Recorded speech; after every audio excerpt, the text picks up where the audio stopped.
नमस्कार, मेरा नाम मनोज पांडे है और मैं ग्रेटर नोएडा स्थित Birla institute of management technology में इंश्योरेंस का प्रोफेसर हूँ। भारतीय अर्थव्यवस्था में जो कृषि का योगदान है, ये हम सभी जानते हैं। वैसे तो क्रमशः साल दर साल ये जीडीपी में जो कंट्रीब्यूशन है, वो घटते हुए अब 17-18% के आसपास आ गया है। लेकिन इसकी असली महत्ता हमारे यहाँ रोजगार देने से संबंधित है। आंकड़े अलग-अलग हैं, लेकिन यह एक तय बात है कि आज भी लगभग 60% एम्प्लॉयमेंट जनरेशन जो होता है, वो हमारे कृषि और कृषि से संबंधित उद्योगों के आसपास ही होता है। यानी आप समझ सकते हैं कि कितना इंपॉर्टेंट है। हमें नहीं मालूम कि उसमें से कितने लोग फुली एम्प्लॉयड हैं या अंडर एम्प्लॉयड हैं या नहीं एम्प्लॉयड हैं, लेकिन हकीकत यही है। 70 के दशक में जब मैं खुद एक स्कूल जाने वाला विद्यार्थी था, तब एक बहुत ही पेट सब्जेक्ट हुआ करता था एसे राइटिंग के लिए कि Indian agriculture is a bet with monsoon. भारतीय कृषि मानसून के साथ एक जुआ है। 40 साल बाद भी स्थिति कुछ बहुत खास बदली नहीं है। आज भी हमारे यहाँ लगभग 55 से 60% जो एग्रीकल्चर लैंड है, वो अभी भी मानसून पे आधारित है और बाकी जो 40% जिनके पास या तो नहर है या ग्राउंड वाटर का जो यूटिलाइजेशन हो रहा था, वो अपने आप में एक प्रॉब्लम क्रिएट करता जा रहा है। जैसे कि खबर है कि हरियाणा, पंजाब में ग्राउंड लेवल डिप्लीशन हो गया है, वहां बहुत ही दिक्कत होने जा रही है। हमारे जो कृषक हैं, वो सही ढंग के इंटरप्रेन्योर होते हैं। साल दर साल, हर साल उन्हें अपने रिसोर्सेज से कृषि करनी पड़ती है और उनके मेहनत का फायदा हम शहर में बैठे हुए सैलरीड क्लास है बहुत सारे लोग उठा पाते हैं। उन्हें अपने इस व्यवसाय में बहुत तरह की दिक्कतों का सामना करना पड़ता है, जिसे रिस्क कहते हैं। एक रिस्क तो ये क्लाइमेट से रिलेटेड है, कभी ज्यादा बारिश हो गई, कभी कम बारिश हो गई, कभी थंडर स्टॉर्म हो गया, कभी हेल स्टॉर्म हो गया। दूसरा जो उनकी तकलीफ होती है, वो इंसेक्ट्स वगैरह से होती है। अभी मैं दिल्ली में बैठा हूं, अभी थोड़ी देर पहले व्हाट्सएप में आया था कि जो लोकस्ट का जो अटैक है, वो गुड़गांव तक चला आया है। तो खैर ये तो एक बहुत ही रेयर चीज है, लेकिन हर साल पेस्ट से रिलेटेड चीजें आती हैं, इंसेक्टिसाइड्स के रिलेटेड, जो कि फसल के पैदावार को बाधित करती है। और तीसरा जो सबसे बड़ा मुद्दा है, आप हर साल देखते होंगे कि अगर पैदावार हो भी गई, तो फिर उन्हें जो प्राइस मिलना चाहिए मार्केट में, वो मिल नहीं पाता है। सरकार हर साल मिनिमम सपोर्ट प्राइस की घोषणा करती है, लेकिन ग्राउंड रियलिटी पता नहीं उतनी अच्छी नहीं है, जो देखने और सुनने से हमें मालूम होता है। किसी भी व्यवसाय में इस तरह के रिस्क को मिटिगेट करने के लिए, कम करने के लिए इंश्योरेंस एक बहुत ही बड़ा माध्यम होता है। क्योंकि इंश्योरेंस एक ऐसा टूल है जिसके द्वारा अगर पहले से चीजें निर्धारित हो, तो अगर कोई निगेटिव डेविएशन होता है, लॉस की संभावना होती है, तो इंश्योरेंस कंपनी उसकी क्षतिपूर्ति करती है। कृषि क्षेत्र में भी इंश्योरेंस काफी दिनों से है। ग्लोबल स्केल पे तो लगभग 1930s में ये शुरू हुआ, लेकिन हमारे देश में 70 के दशक में इसकी एक पायलट बेसिस पे शुरुआत हुई। 80 के दशक में थोड़ा इसने कंक्रीट शेप लिया और ऐसा माना जाता है, ऐसा कहा जाता है कि जो 2016 में जो प्रधानमंत्री फसल बीमा योजना देश में लागू की गई, वो अपने आप में एक माइलस्टोन था। लेकिन क्या ये इंश्योरेंस, क्रॉप इंश्योरेंस जो हम अभी डिस्कस करने जा रहे हैं, इसने क्या हमारे कृषकों के रियल प्रॉब्लम को सॉल्व किया क्या? ये बहुत बड़ा यक्ष प्रश्न है, क्योंकि निगेटिव न्यूज हम बहुत सुनते हैं, बाजार अखबार में न्यूज़ें आती रहती हैं। इन सब चीजों पे डिस्कस करने के लिए आज हमारे पास बहुत ही अच्छे एक्सपर्ट हमारे साथ हैं। मैं उनका आपसे इंट्रोडक्शन कराना चाहूंगा। हमारे साथ डॉक्टर अजय वर्मा जी हैं। अजय वर्मा जी मूलतः एक क्वालिफाइड वेटनरी डॉक्टर हैं और शुरू के अपने कैरियर के 4-5 साल उन्होंने उस क्षेत्र में ही काम किया और वेटनरी कॉलेज में लेक्चरर भी रहे। 1984 में इन्होंने ओरिएंटल इंश्योरेंस कंपनी, जो कि भारतीय सरकार की अपनी जनरल इंश्योरेंस कंपनी, उसमें इन्होंने ज्वाइन किया और विभिन्न पदों पर रहते हुए 2008 में जब वो सीनियर डिवीजनल मैनेजर थे, उन्होंने वहां से क्विट किया और फिर अगले 10 साल, 11 साल लगभग, उन्होंने फ्यूचर जनरली इंश्योरेंस कंपनी में काम किया, जो प्राइवेट सेक्टर की लीडिंग संस्था है। और वहां जब उन्होंने रिटायरमेंट लिया, उस वक्त ये रूरल और क्रॉप इंश्योरेंस के हेड के, वर्टिकल के हेड थे।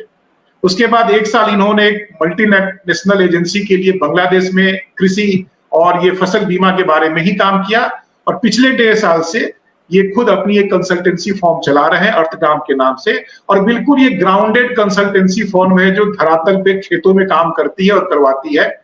तो आपका स्वागत है Ajay Verma sir. Thank you, आपका हार्दिक स्वागत है। और इस बात को आगे बढ़ाते हुए मेरा पहला क्वेश्चन आपसे ये है कि हालांकि मैंने थोड़ी बहुत चर्चा जरूर कर दी, लेकिन मैं जानना चाहूंगा कि भारत के संदर्भ में फसल बीमा का क्या ब्रीफ हिस्ट्री रहा है सर अभी तक? पांडे जी, इसमें आपने थोड़ा सा कॉन्टेक्स्ट तो बता ही दिया। बाकी इससे पहले एक मिस्टर जे.एस. चतुर्वेदी थे मैसूर में, जिन्होंने 1912 और 1920 के बीच में एक रेनफॉल इंडेक्स इंश्योरेंस की बात कही थी और उन्होंने शुरू किया था।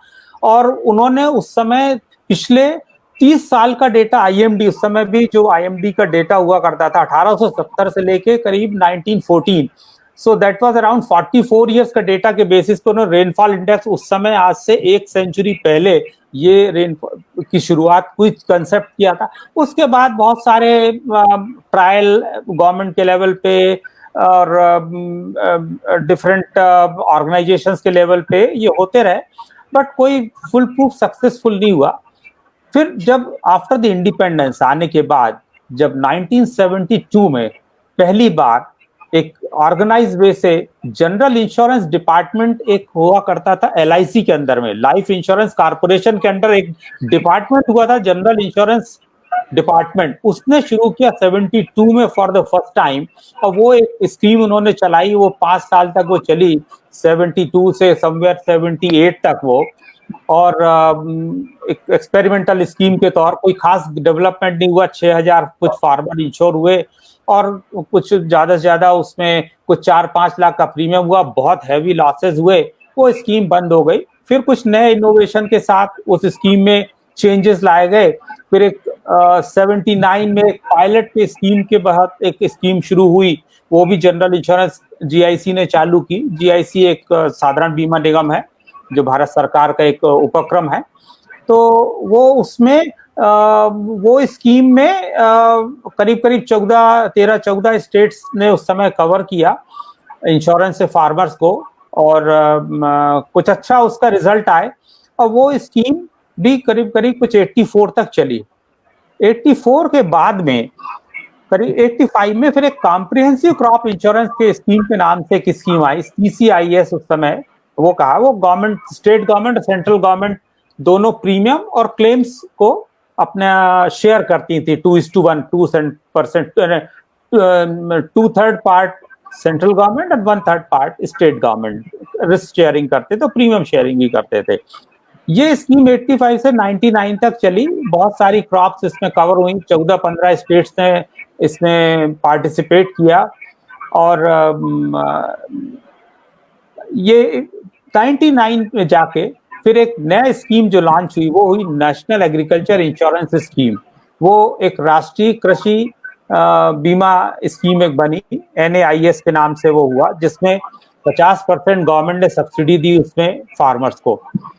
उसके बाद एक 2003-04 में एक स्कीम आई, वो जब भाजपा गवर्नमेंट आई 2003-04 में, तो एक फार्मर्स रेवेन्यू इंश्योरेंस स्कीम एक, जिसमें उनकी प्राइस रिस्क और यील्ड रिस्क दोनों कवर करने का हुआ। वो भी एक ही सीजन चली, पर उसका कोई रिजल्ट अच्छा परफॉर्मेंस आया नहीं, पर वो अल्टीमेटली वो बंद हो गई एक ही सीजन के बाद। फिर एक 2007 में एक नया इनोवेशन, उस समय ग्लोबली एक चेंज हो रहा था, वेदर इंडेक्स बेस्ड इंश्योरेंस। तो 2007-08 में एक weather index based insurance scheme शुरू हुई, और वो अभी पिछले 2014-15 तक वो चलती रही स्कीम। फिर उसके बाद अभी जो आपने, जैसा आपने भी बताया कि 2016 में खरीफ सीजन 2016 से एक प्रधानमंत्री फसल बीमा योजना चालू हुई, जो कि यील्ड बेस्ड इंश्योरेंस है, और उसमें फिर काफी लार्ज नंबर ऑफ फार्मर्स का इंश्योरेंस हुआ, और अब उसमें मॉडिफिकेशंस, अमेंडमेंट और होते जा रहे हैं इस समय। सर मेरा आपसे एक क्वेश्चन रहेगा कि ठीक है, ये तो माइलस्टोन माना जाता है फसल बीमा योजना प्रधानमंत्री जो लागू की गई, तो उसके पहले के जो योजनाएं थी उनका भारतीय अर्थव्यवस्था में कितना योगदान रहा? क्योंकि आपने खुद ही कहा कि बहुत सारी स्कीमें चली, कुछ नहीं चली, काफी एक्सपेरिमेंटल टाइप चीजें होती रही।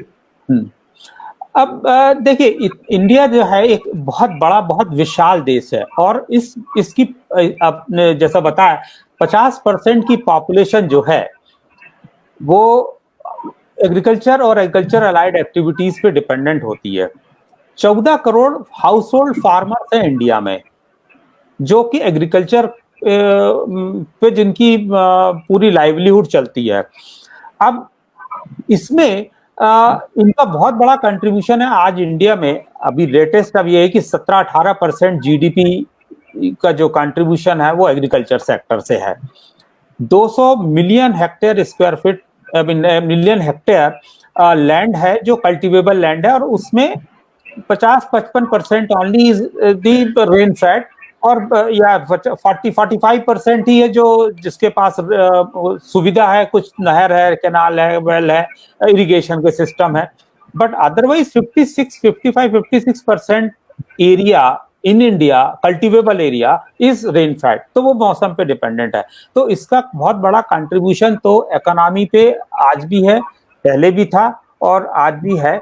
स्कीम्स का रिस्क मिटिगेशन के मेथड इंप्रूवमेंट होते गए, हर स्कीम से पहले से और आज में हर एक में इंप्रूवमेंट हुआ, एनलार्ज हुआ, फार्मर बेस बढ़ा, क्रॉप्स के एरिया बढ़े, और बहुत सारी स्टेट्स ने उससे पार्टिसिपेट करना चाहिए। किस मामले में सर ऐसा माना जाता है या प्रोजेक्ट किया जाता है कि ये प्रधानमंत्री फसल बीमा योजना जो 2016 में, मुझे भी आपके इस बात से लगा कि बहुत सारी एक्सपेरिमेंटेशन से सीखते हुए एक कॉम्प्रिहेंसिव प्लान बनाया गया।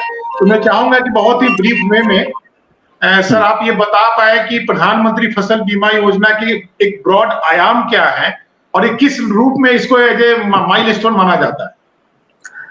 देखिए, जब बहुत सारी स्कीम से there were lot of learnings, जो गवर्नमेंट को लर्निंग मिली, इंश्योरेंस कंपनीज को भी, जो अंडरराइटर्स हैं उनको लर्निंग मिली, री इंश्योरेंस कंपनीज ने भी बहुत सारे अपने व्यू पॉइंट बाहर से, जो ग्लोबल बेस्ट प्रैक्टिसेस थी, अंडरराइटिंग प्रैक्टिसेस और claims processing and claim settlement practices को उन्होंने यहाँ पे इम्प्लीमेंट किया। इस सबको समावेश करते हुए गवर्नमेंट ऑफ इंडिया ने एक प्रधानमंत्री फसल बीमा योजना जो चालू करी, उसमें एक तो क्लस्टर अप्रोच रखी, ताकि डिफरेंट रिस्क जोन जो है, low risk, high risk and medium risk के जोन को एक क्लस्टर में, सभी डिस्ट्रिक्ट्स को क्लस्टर में बांटा गया। एक तो ये हुआ। दूसरा ये हुआ कि यहाँ पे विलेज लेवल तक में एक इसकी इंश्योरेंस यूनिट बनाई, विलेज पंचायत मेजर क्रॉप्स के लिए। ये एक था कि जो मतलब पेनिट्रेशन जो है विलेज लेवल तक जाए, फार्मर्स को। आप ये कहना चाह रहे हैं कि अगर एक गांव में क्षति हुई है और दूसरे में बगल के गांव में नहीं हुई है, तो जहां क्षति हुई उनको क्लेम मिलेगा, बगल वाले को नहीं मिलेगा। तो विलेज लेवल तक वो यूनिट बनाई, minimum smallest unit, village unit भी बनाई गई इंश्योरेंस के लिए। That was another. Some insured की वैल्यू, मैंने सम इंश्योर्ड है ना, बीमा जितने की वैल्यू होना चाहिए, ये डिस्ट्रिक्ट के ऊपर दिया कि डिस्ट्रिक्ट लेवल टेक्निकल कमेटी है, वो डिसाइड कर लेगी कि कितना, what should be the value of this crop, उसकी जो फार्मर के लिए होता है, ये वहां पे है।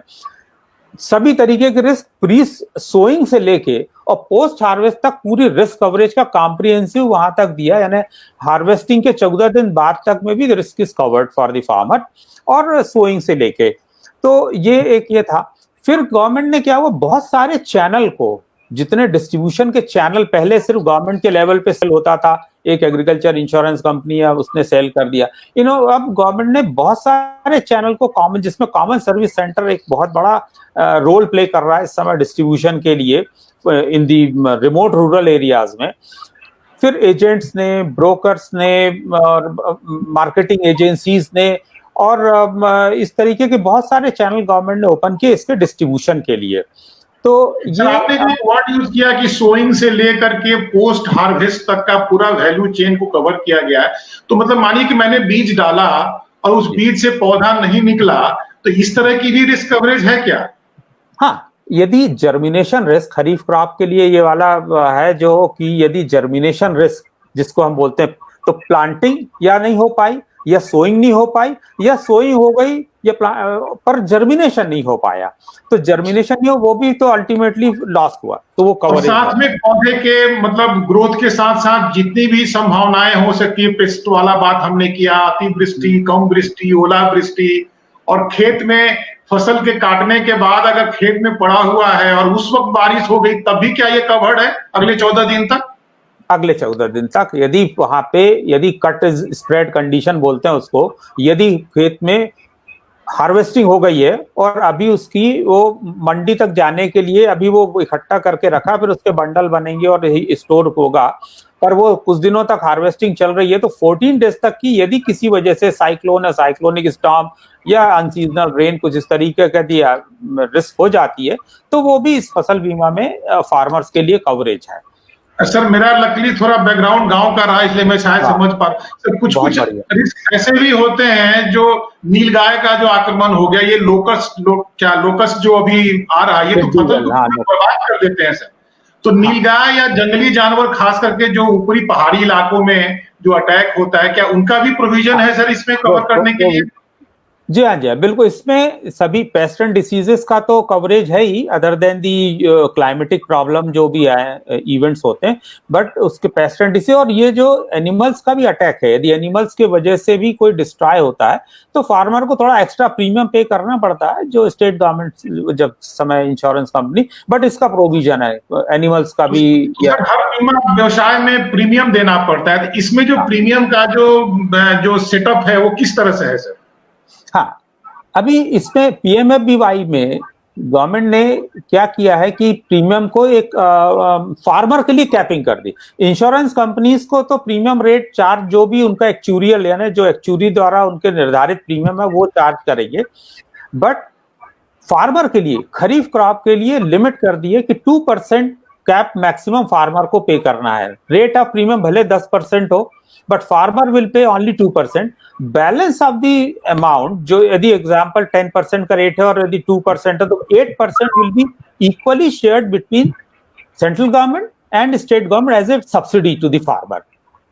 Insurance company will be paid full 10%। तो इसमें सर जो फार्मर होते हैं वो क्या केवल लोन लेने वाले फार्मर जो बैंक से लोन लेते हैं कृषि के नाम पे, या एज ए इंडिविजुअल हम भी आकर के अपना इंश्योरेंस करा सकते हैं?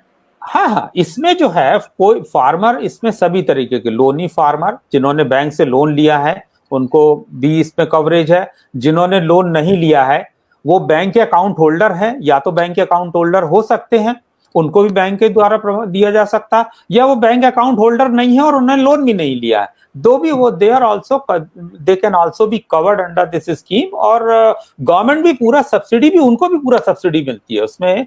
दोनों के ये आता है सर, गांव में जो टेनेंसी वाली बात आती है, खेत किसी और का है और खेती कोई और करता है। जहां तक रिकॉर्ड की बात है, जैसे मैं खुद अपने घर की बात बताऊं, मैं बिहार से बिलोंग करता हूं, मुझे नहीं मालूम है कि आज के डेट में जो मेरे परिवार का जो 15-16 एकड़ का जमीन है वो मेरे अभी भी दादाजी के नाम पे है कि वो मेरे पिताजी और मेरे चाचा जी के नाम पे भी ट्रांसफर हो पाया कि नहीं। इस संदर्भ में सर जमीन का मालिक कौन है और कौन लोन ले सकता है और किसको क्लेम मिल सकता है, इसकी क्लैरिटी कहां से आती है? हर जगह तो रिकॉर्डेड अच्छे कंप्यूटराइज रिकॉर्ड, मेरे नाम पे तो 1 कट्ठा जमीन ही नहीं होगा सर, मैं श्योर हूं आज के डेट में। तो ये कैसे डिस्ट्रीब्यूट होता है, तो कैसे मालिकाना हक आप डिसाइड करते हैं? हाँ, ये जो है ये थोड़ा सा क्रिटिकल इशू है। जब तक कि कंप्यूटराइजेशन ऑफ लैंड रिकॉर्ड अभी कंप्लीट हर स्टेट में जगह सभी जगह हुआ नहीं है, ये जैसे हो जाएगा तो शायद ये स्थिति भी खत्म हो जाएगी, और सब बहुत सारे स्टेट्स में होते भी जा रहा है कंप्यूटराइजेशन ऑफ लैंड रिकॉर्ड। अब आया कि यदि नहीं है तो टेनेंसी के जो राइट्स होते हैं या अपने पास शेयर होल्ड उसके है, हमारे पास में दोनों के नाम से दी है, उनके पेरेंट के नाम पे है या दूसरे के नाम पे, तो उसमें हमारे पास में ये एक टेनेंसी का राइट रहता है कि हमें उसको एज ए टेनेंट हमने दिया और वो इस जमीन का उपयोग क्रॉप ग्रो करने के लिए हो सकते हैं। उसमें इंश्योरेंस प्रोटेक्शन में कोई प्रॉब्लम नहीं है, वो इंश्योरेंस उसको दिया जा सकता है। मेरे ख्याल से जरूर नहीं है।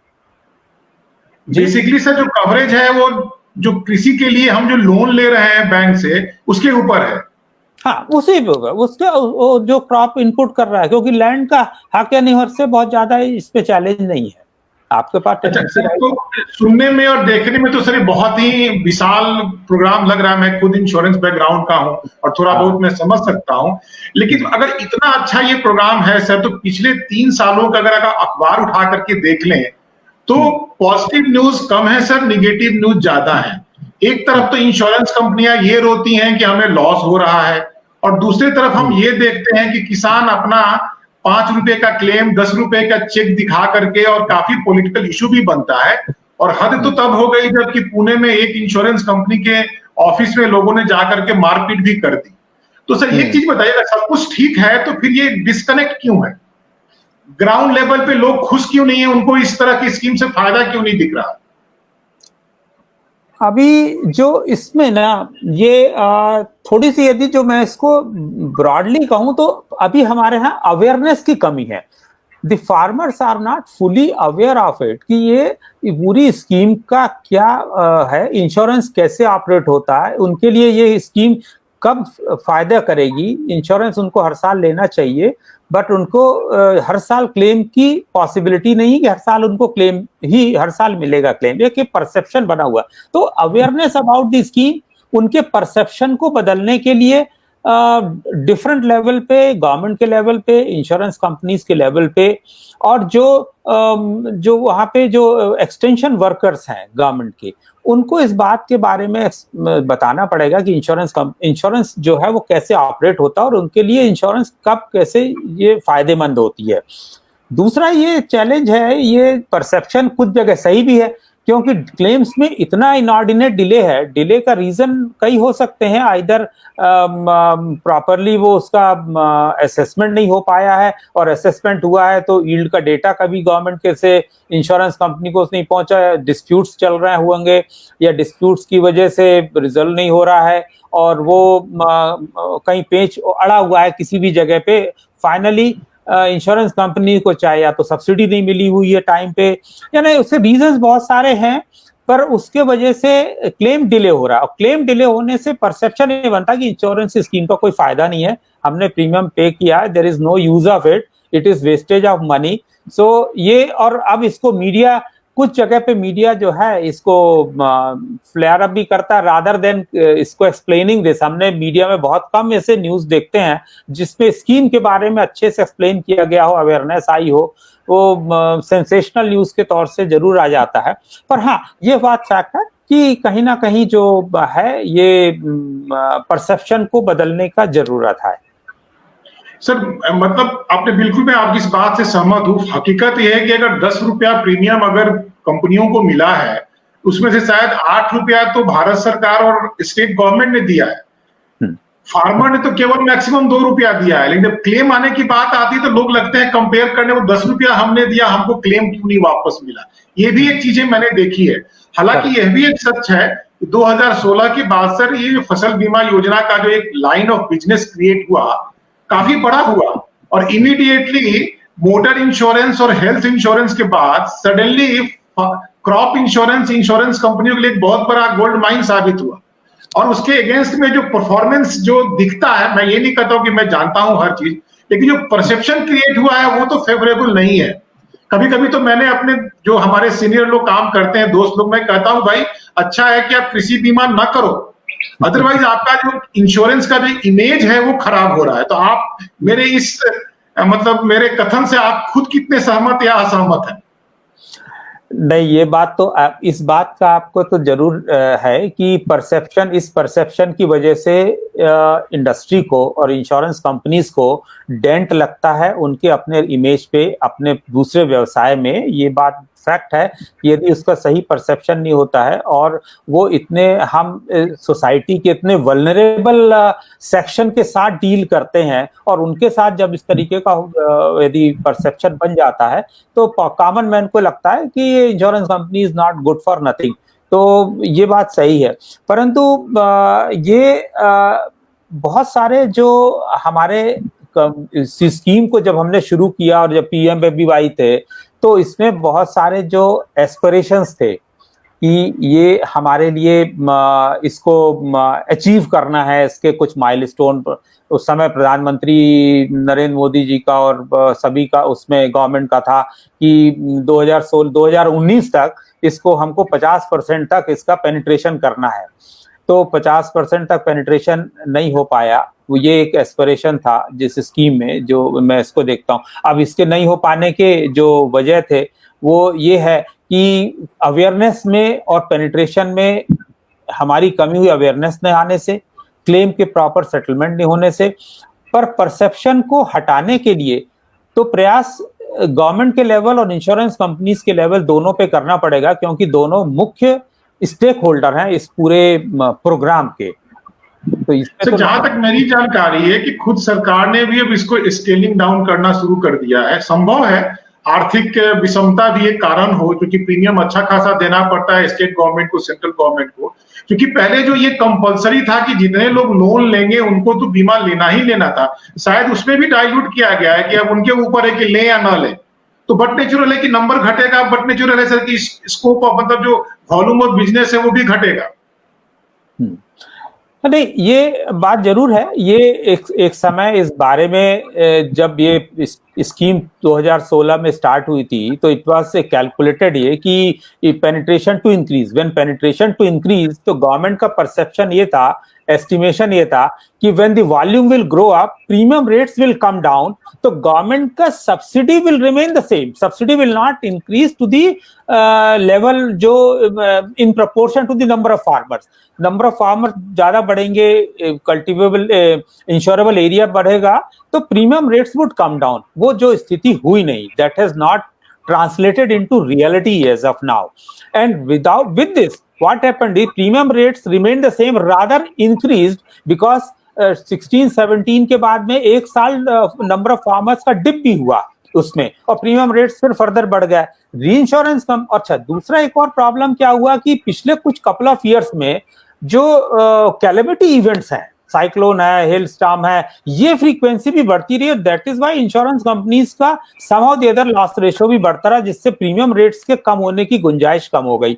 अब प्रीमियम रेट कम होने नहीं हो पा रहे थे तो स्टेट गवर्नमेंट्स को सब्सिडी बर्डन उनका बढ़ गया। अब सब्सिडी बर्डन बढ़ गया और पेनिट्रेशन भी बढ़ रहा है, और फार्मर्स का नंबर ऑफ फार्मर्स भी यदि बढ़ाना है तो अब ये चैलेंज हो गया है कि इतना कैसे करें। तो ये हो कि वैल्यू ऑफ इंश्योरेंस को कम डाउन करो भाई, ताकि सब्सिडी हमारा जो स्टेट, बहुत सारे स्टेट गवर्नमेंट ने एट द लास्ट मिनट हुआ कि नहीं, जो वैल्यू यदि 50,000 हेक्टेयर यदि हमारे फॉर एग्जांपल राइस या व्हीट का होता है प्रोडक्शन कॉस्ट, तो उसको घटा दो तो कि प्रीमियम कम हो जाए, हालांकि वो फार्मर की लास्ट प्रपोजिशन है।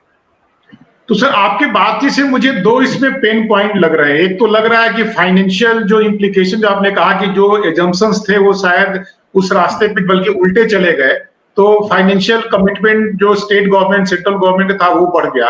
और दूसरा है कि शायद जो क्लेम सेटलमेंट में जो डिले होता है। सर मैं यहाँ आपसे क्वेश्चन पूछना चाहूंगा कि जब स्कीम लागू हुई थी तो एस्पिरेशन काफी हाई थे, और सैटेलाइट इमेजिंग और ड्रोन टेक्नोलॉजी और ये मोबाइल स्कैनिंग की बातें हो रही थी। सर धरातल में कहां तक ये हो पाता है, या वही हम जो ओल्ड ट्रेडिशनल मेथड ऑफ क्या क्रॉप कटिंग एक्सपेरिमेंट, जो लोग फिजिकल जा करके खेत में गेहूं काटते हैं उसका एवरेज यील्ड निकालते हैं, वही चल रहा है? देखिए, आज भी अभी भी विद द लेटेस्ट मतलब टिल लास्ट सीजन तक का यदि मैं अभी देखूं, पिछले समय से लेके अभी तक, तो देवर बहुत सारी इस पे बातचीत हुई, बहुत सारे पायलट, बहुत सारे experiments regarding the use of technology like remote sensing technology, drone technology, जिसके बेसिस पे हम लॉस असेसमेंट को यूज करें, और मैन पावर इंटेंसिव वर्क जो है क्रॉप कटिंग एक्सपेरिमेंट का, और जिसमें एरर होने की संभावना, क्योंकि मैनुअल वर्क है तो एरर होने की संभावना भी ज्यादा है, और इनवेरेबली ये it becomes a matter of dispute between the insurance company and the government, कई बार कई जगह पे जो ये हो जाता है। तो मेथड आज भी क्रॉप कटिंग एक्सपेरिमेंट का ही यूज हो रहा है, उसकी मॉनिटरिंग के लिए हालांकि गवर्नमेंट ने पीएमएफबीवाई में प्रोविजन रखा हुआ है कि insurance company can send their representative on the ground to see and verify the crop cutting experiments, और उसका जो डेटा है वो सही है। बट स्टिल टेक्नोलॉजी जो है आज हमारे, हम यदि इसको हम इफ आई रिमेम्बर, तो मैं 2010 से इस बारे में बातचीत सुन रहा हूँ, 2010 से नेशनल वो MNCFC जो है दिल्ली में, वो लोग भी इस पे बहुत दिन से प्रयासरत है। इसरो का भी इसमें कभी कभी सहयोग लिया गया कहीं किसी जगह पे, पर आज भी वास्तविकता ऑन द ग्राउंड ये है कि इन टेक्नोलॉजी का हम यूज नहीं कर पा रहे हैं, एक, और दूसरा हम ये यूज नहीं कर पाने के बाद में एक्सेप्टेबिलिटी हमारी जो फार्मर्स की और फार्मिंग कम्युनिटी की और बैंकिंग सेक्टर जो मेजर है, जिसका की स्टेक इन्वॉल्व है, पैसा लोन दिया हुआ है, उसको भी एक्सेप्टेबिलिटी इनकी होना चाहिए। वो हम अभी तक उस स्टेज पे नहीं आ पाए कि एक्सेप्टेबिलिटी फार्मर्स की है। तो ये कारण भी है जो क्लेम के डिले और एरर्स और सीसी पे लेबर इंटेंसिव वर्क पे डिपेंड रहना पड़ता है हमको आज भी। मुझे तो लगता है कि सर इस स्कीम में इतने ज्यादा स्टेक होल्डर हैं, क्योंकि देखिए जब हम लोग अपना एक मोटर इंश्योरेंस पॉलिसी किसी इंश्योरेंस कंपनी से लेते हैं तो डायरेक्ट कनेक्ट होता है, मे बी बीच में एक एजेंट होता है, उससे ज्यादा तीसरा आदमी इन्वॉल्व नहीं, पैसा पूरा हमारा है, इंश्योरेंस कंपनी हमारे लिए दायित्व मतलब जिम्मेवार है। यहाँ लगता है सर इतने ना जो मठाधीश, मतलब मैं जनरल वर्ड यूज कर रहा हूँ, अब इसमें लगता है कि इंश्योरेंस कंपनी हो गया, बैंक हो गया, दोनों सरकारें हो गई, डिस्ट्रिक्ट एडमिनिस्ट्रेशन हो गया, ब्लॉक डेवलपमेंट ऑफिसर हो गया, और उसके नीचे काम करने वाला जो ग्रामीण क्षेत्र में VLW वगैरह बोलते हैं वो लोग हो गए हैं। तो इतने लोगों को सर इकट्ठा करना सरकारी तंत्र में इतना आसान तो बिल्कुल नहीं होगा, हो ही नहीं सकता है सर। तो फिर क्या उपाय है sir, as a ground person जो कि ग्राउंड पे आप काम करते हैं सर, इस स्कीम को अच्छा बनाने के लिए सर आपका क्या क्या सुझाव हो सकता है वर्केबल? अभी देखिए आप ग्राउंड पे काम करते हैं, आपका जो ये कंपनी है ये इसी क्षेत्र में काम करता है और आप कंसल्टेंसी के साथ साथ आप प्रोजेक्ट वर्क भी लेते हैं जहां तक मुझे जानकारी है। यस प्रोजेक्ट इम्प्लीमेंटेशन वर्क भी हम करते हैं। तो अब इसमें देखिए दो चीजों पे हमें फोकस करना पड़ेगा और लगभग सभी स्टेक होल्डर्स को, और मेजर स्टेक होल्डर जो है उसमें है ये आते हैं इंश्योरेंस कंपनीज, दूसरे मेजर स्टेक होल्डर है गवर्नमेंट, ये स्टेट एंड सेंट्रल गवर्नमेंट, उनके फंक्शनरीज जो भी डिस्ट्रिक्ट लेवल, क्योंकि डिस्ट्रिक्ट लेवल पे ही ब्लॉक लेवल के फंक्शनरीज ही मेन है इसमें।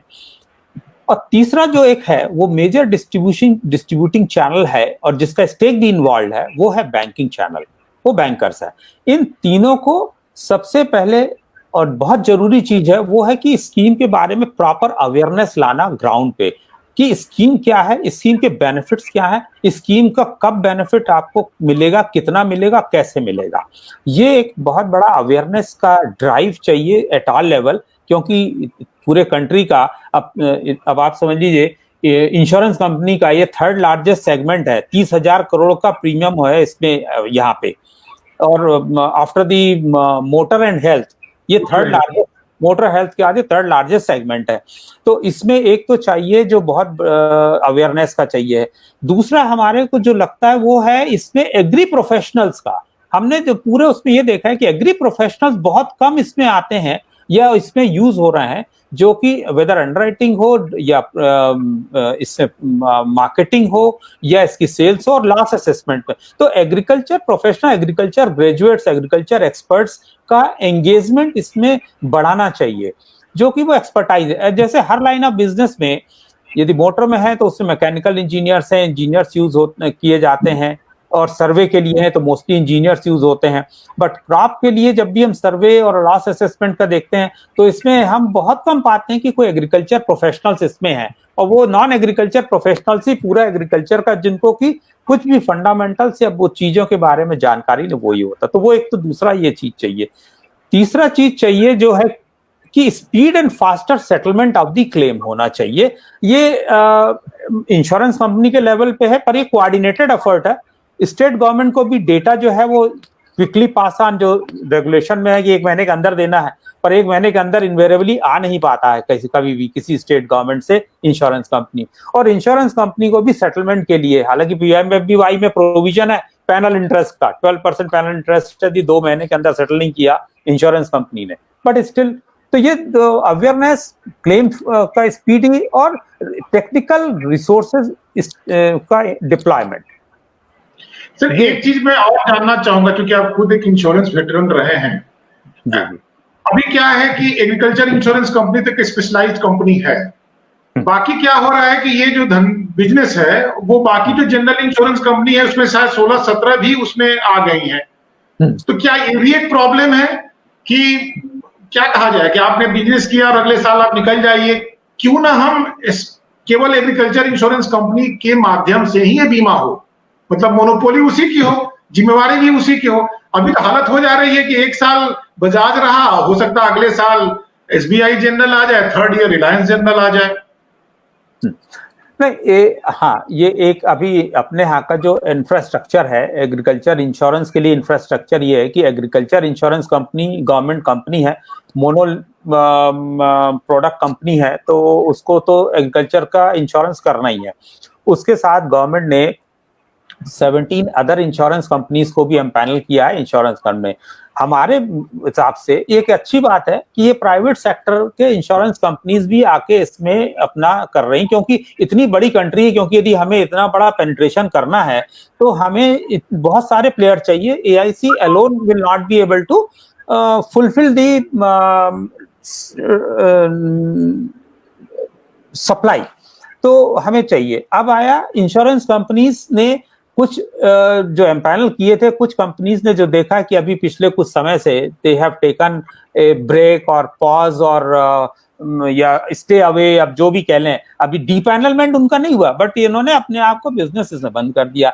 यस, ये कंपनी ने कुछ, अभी क्या है कि कुछ कंपनीज ने पिछले कुछ सालों में लॉस रेशियोज को कंटिन्यूअसली ये देखा कि लॉस रेशियोज या तो ज्यादा हो रहे हैं और इसके लिए उनका जो मैनेजमेंट है वो इसको सपोर्ट नहीं कर रहा है आगे।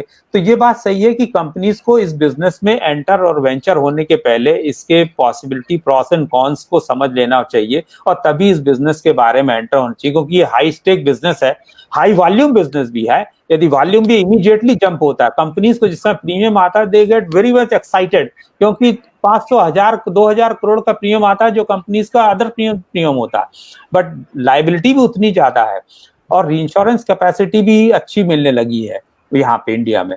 बट पिछले कुछ समय से क्या हुआ है कि रीइंश्योरेंस कमीशन जो इंश्योरेंस कंपनीज को मिलता है जब वो अपने ग्लोबल उसमें प्लेस करते हैं, तो आरआई कमीशन, इनका रीइंश्योरेंस कमीशन जो इंश्योरेंस कंपनी को मिलता है to take care of their operational और मार्केटिंग एक्सपेंसेस, वो नहीं हो पा रहा है। तो ये yes, it is a fact कि कंपनीज जो बाहर जा रही हैं उनको अपने स्ट्रेटेजी में क्लियर होना चाहिए कि क्या करना है आपको। सर, एक बात और आ रही है, बल्कि मैं तो सुना कि शायद किसी कुछ स्टेट्स गवर्नमेंट ने खुद इस पर इनिशिएटिव भी लिया है कि हम इंश्योरेंस कंपनियों के पास जाएंगे ही नहीं, बल्कि अगर हमें किसी बीमा करना है तो हम जो ट्रस्ट मॉडल जिसपे कि इवन की आयुष्मान भारत योजना भी चल रही है, हम उसी को फॉलो करेंगे और ये स्टेट लेवल की कंपनियां होंगी या स्टेट लेवल का ट्रस्ट होगा। इंश्योरेंस पॉइंट ऑफ व्यू से तो ठीक नहीं लगता, रिस्क जितना डिस्प्लेड होता है वो अच्छी बात होती है, लेकिन शायद ये मजबूरी का कदम है स्टेट गवर्नमेंट को, उनको भरोसा ही नहीं रह गया इंश्योरेंस कंपनी। हाँ, ये दो चीजें हैं। एक जो मुझे लगा, जो दो चीजों की वजह से, वन इज कि स्टेट गवर्नमेंट के ऊपर एक तो बर्डन, हैवी बर्डन बढ़ता जा रहा है about the subsidy. Premium rate बढ़ रहे हैं क्योंकि फार्मर का तो फिक्स कर दिया है कि उससे ज्यादा उसको देना नहीं है, बैलेंस अब शेयर करना ही है सेंट्रल और स्टेट गवर्नमेंट को। तो सब्सिडी बर्डन जो है गवर्नमेंट एक्सचेकर से it is more to be shell out to the company. दूसरा, जो स्टेट गवर्नमेंट का और जो पब्लिक परसेप्शन ये बोल रहा है कि ये इंश्योरेंस कंपनी को ज्यादा बेनिफिट हो रहा है, they are getting more of a benefit out of it जो है, और फार्मर को, हमारे स्टेट के फार्मर को, उनको डिससेटिस्फेक्शन हो रहा है। तो ये जो है वो डिससेटिस्फेक्शन जो फार्मर को हो रहा है और सब्सिडी बर्डन बढ़ रहा है, तो कुछ स्टेट गवर्नमेंट ने इस बारे में विचार करना सोच रहा है कि हम पीएमएफबीवाई से हटके अपना ही कोई एक ट्रस्ट मॉडल या पूल मॉडल या कोई दूसरा। बट मेरा सोचना ये है, ये शायद अभी, क्योंकि जब तक कुछ होता नहीं है ग्राउंड में तब तक उसके सक्सेस और फेलियर पे हम बोल नहीं सकते, पर मेरा पर्सनल बिलीफ इस बारे में ये है कि शायद ये उतना सक्सेसफुल नहीं होगा, क्योंकि इंश्योरेंस मॉडल एक प्रूवन मॉडल है। ठीक है, उसमें कमियां हो सकती है किसी तरीके की, that can be rectified and corrected and made it more accountable, but it is the best model. Sir, तो फिर बात वही आ जाती है कि चैलेंजेस तो बहुत है सर, क्योंकि बहुत बड़ा स्कीम है, बहुत सारे स्टेक होल्डर हैं, तो सर आखिर इसको इंप्रूव करने के लिए उपाय क्या है? अवेयरनेस बढ़ाना आपने एक कहा, दूसरा कहा कि टेक्नोलॉजी का यूज, तो सर हालत ये है कि बाकी इंश्योरेंस के बाकी क्षेत्रों में टेक्नोलॉजी काफी यूज हो रहा है, तो फिर यहां दिक्कत क्या आ रही है? पैसा ज्यादा खर्च होता है उन टेक्नोलॉजी को यूज करने में, या जो ड्रोन की बात कही जाती है, अभी तक तो शायद हमारे यहाँ ड्रोन उड़ाने की लाइसेंस की भी पूरी व्यवस्था नहीं हो पाई है शायद, क्योंकि ड्रोन अगर आ जाए तो शायद बहुत हेल्प मिल पाए सर। ड्रोन, हाँ ये है, अपने पास ड्रोन के पहले भी, ड्रोन तो एक है ही, रिमोट सेंसिंग के टेक्नोलॉजी जो है, आज बहुत सारे प्राइवेट प्लेयर्स हैं, those who are having the expertise in remote sensing, और उनका उपयोग किया जा सकता है टेक्नोलॉजी भी आज उतनी कॉस्टली नहीं पड़ती है जितनी कॉस्टली हमारा आज पूरा क्रॉप का एग्रीकल्चर का स्टेक है, इन्वॉल्व है। उसके वजह से टेक्नोलॉजी कोई बहुत ज्यादा कॉस्टली नहीं है, मैन पावर इंटेंसिव नहीं है, तो rather it is more cheaper, क्योंकि आपको इतने हाई मैन पावर कॉस्टिंग लगती है सीसी वगैरह करने में, तो उससे तो technology is much cheaper. Technology का एक तो हमें फुल प्रूफ बनाना पड़ेगा, दूसरा हमारे लिए एक्सेप्टेबिलिटी को लाना पड़ेगा फार्मर्स और बैंकर्स के सामने कि भाई ये आपके लिए है बेटर, इससे आपका फास्टर और बेटर सेटलमेंट होगा क्लेम का। इंश्योरेंस कंपनी को भी उस पर बिलीव करना है और फार्मर्स और उसको भी कि ये टेक्नोलॉजी पे हम है। ये समहाउ दी अदर इस पे चर्चा बहुत हुई, बट इस पे फ्रीज करने वाली स्थिति अभी भी शायद रिसेंटली बोला कि 1-2 क्रॉप के लिए हम इसको 1 या 2 सीजन में करेंगे, but how far it is going to happen. तो टेक्नोलॉजी इज वेरी इंपॉर्टेंट। एक और जो मेरा सजेशन है to all stakeholder is कि एक क्रॉप इंश्योरेंस का प्रॉपर मॉनिटरिंग का हमारे स्टेट्स में लोग हैं, people are deployed, but proper crop insurance की अंडरराइटिंग सेल, एक टेक्निकल सपोर्ट यूनिट जो होती है, वो कहीं पे स्टेट के पास में एस्टेब्लिश्ड है नहीं। ये कहीं पे इस बारे में प्लान था कि हम इसको बनाएंगे, but still it has not been made. तो एक क्रॉप इंश्योरेंस की टेक्निकल सपोर्ट यूनिट, तो चाहे वो आप कोई सा भी मॉडल करें, ट्रस्ट मॉडल करें, कोई सा भी करें, कहीं ना कहीं तो आपको एक लोग चाहिए जो who should be very expertise in the subject. तो चूंकि आपका ग्लोबल एक्सपीरियंस रहा है सर, मैं ये जानना चाहूंगा कि जितनी भी चैलेंजेस की बात हम लोग कर रहे हैं, ये केवल भारत में ही है कि विदेशों में भी है? क्योंकि लकीली मैंने आपका एक प्रेजेंटेशन देखा था, आपने कहीं दिया था, तो उसमें आपने बहुत सारे विदेश के मॉडल का भी वर्णन किया था। तो ये प्रॉब्लम केवल हमें ही है कि उन्हें भी झेलना पड़ता है ऐसे प्रॉब्लम? नहीं, ये तो सभी ने फेस किया है, इवोल्यूशन की प्रोसेस है ये। और एवरी कंट्री, यदि आज हम अपने नेबरिंग से देखें तो चाइना में आज करीब करीब 70,000 करोड़ का प्रीमियम इंडियन करेंसी में हम आपको ट्रांसलेट करके बताएं तो उनका 70,000 करोड़ का है। उनके पास भी कई चैलेंजेस हैं। ब्राजील है, दूसरा कंट्री है जिनके पास भी, वो भी लार्ज पॉपुलेटेड कंट्री है। सिर्फ हम इंडिया और चाइना एक ऐसे कंट्री हैं जहां पे एक चैलेंज है, वो चैलेंज है small size of farmers, I mean small land holding of the farmer, और फार्म जो है वो बहुत छोटे छोटे हैं उनके ओनरशिप। ये हमारा एक बहुत बड़ा चैलेंज है। लार्ज फार्मर्स हो तो उसके लिए इंश्योरेंस कंपनी कस्टमाइज थिंग्स बना सकती है, बट हमारे पास में ग्लोबली जो हमने देखा है, बहुत सारी बेस्ट प्रैक्टिसेस हैं जिसको कि हमें अडॉप्ट करना है, वो भी पर्टिकुलरली रिलेटिंग टू टेक्नोलॉजी है, और अंडरराइटिंग बेस्ट प्रैक्टिसेस हैं जो हम अडॉप्ट कर सकते हैं डिफरेंट कंट्रीज के। US is a good example, पर यूएस और यूरोप में एक ही बेट, उनके पास जो प्लस पॉइंट है वो है जो हमारे पास नहीं है, वो ये है कि size of the farming land पर फार्मर इंश्योर्ड फार्म वो थोड़ा ज्यादा, इसलिए थोड़ा उनको ये है।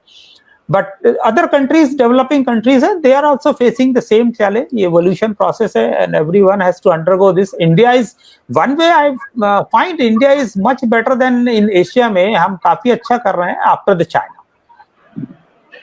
सर आप कुछ, क्योंकि हमारा समय अब खत्म होने वाला है, 44 मिनट हो गए, 45 मिनट का स्लॉट है, तो आप कुछ मैसेज देना चाहेंगे अपने हमारे भारतीय कृषक लोगों को जो इंश्योरेंस करा चुके हैं या दुखी हैं या कराने का सोच रहे हैं? आपकी तरफ से कोई लास्ट कंक्लूडिंग रिमार्क? मैं तो ये सिर्फ ये बोलना चाहूंगा सभी फार्मर्स को, सभी